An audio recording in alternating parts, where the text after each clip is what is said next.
డబ్బులు ఎక్కడి నుంచి వచ్చాయో తెలియదు, ఎవరివో తెలియదు. కానీ కాంగ్రెస్ సీనియర్ లీడర్ అభిషేక్ మను సింఘ్వి సీట్ దగ్గర ఉన్నాయి కాబట్టి ఆయనవే అంటూ డిక్లేర్ చేసేశారు. అదెలా సాధ్యం? విచారణ జరగకుండానే ఫలానా వారివని ఎలా చెబుతారంటూ సీరియస్ అవుతుంది కాంగ్రెస్. ఇంతకీ ఆ డబ్బు ఎవరిది?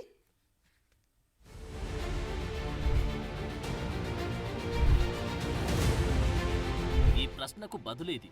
రాజ్యసభలో డబ్బు కట్ట కలకలం. కాంగ్రెస్ ఎంపీ అభిషేక్ సంఘ్వీకి చెందినవంటూ చైర్మన్ ధన్కర్ ప్రకటనలు అర్థమేంటి, ఆధారమేది, సీసీ ఫుటేజీ పరిశీలనేది, విచారణ జరగకుండానే ఆ ప్రకటనేంటి, దీని వెనుక దాగిన కుట్ర కుతంత్రాలేంటి?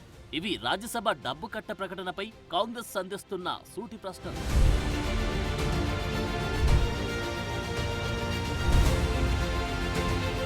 అది రాజ్యసభ సీట్ నెంబర్ 222.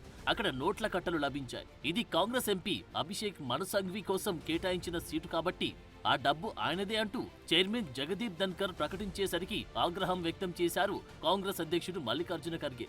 విచారణ చేయకుండానే నగదు ఎవరిదో చెప్పడమేంటని మండిపడ్డారు ఖర్గే.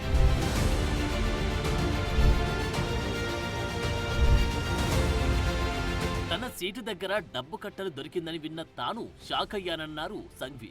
ఎందుకంటే తన జేబులో ఎప్పుడు 500 రూపాయలు మాత్రమే ఉంటాయని, అలాంటిది తన దగ్గర ఎన్నేసి డబ్బులున్నట్టు ప్రకటించడం ఆశ్చర్యం కలిగిందని అన్నారాయన.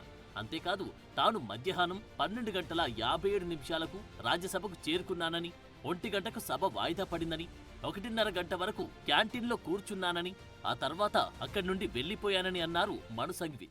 I am quite astonished to even hear about it about 5 minutes ago. I never heard of it. I reached the inside of the house yesterday at 12:57 p.m. In the afternoon. The house rose at 1 p.m. 3 or 4 minutes after I entered the house. From 1 to 1:30 I sat with Mr. Ayodhya Prasad in the canteen in Sangam and had lunch. At 1:30 I left Parliament. So my total stay in the house yesterday was 3 minutes and my stay in the canteen was 30 minutes. I find it bizarre that even on such issues, politics is raised. Of course, there must be an inquiry as to how people can come and put anything anywhere in any seat. మరి ఈ డబ్బులు ఎక్కడివి, ఎవరివి? అర్జెంటుగా కాంగ్రెస్ ఎంపీవేనని ప్రకటించాల్సిన అవసరం ఏముంది? ఇందులో ఏదైనా కుట్ర దాగి ఉందా? ఒక పక్క సభలో రైతు సమస్యలపై తీవ్రస్థాయిలో చర్చ జరుగుతుంటే సరిగ్గా ఈ సమయంలో ఇలాంటి టాపిక్ రైజ్ చేయాల్సిన అవసరమేంటి?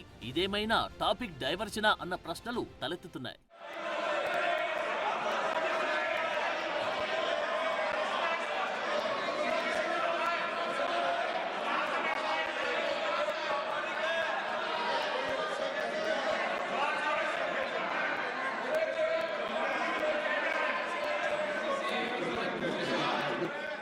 దానికి తోడు అదేమి మామూలు ప్రాంతం కాదు.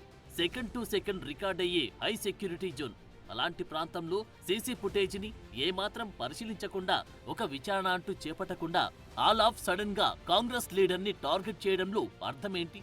దీని వెనుక అసలేం జరుగుతుందో తెలియాల్సిందే అంటున్నారు కాంగ్రెస్ లీడర్.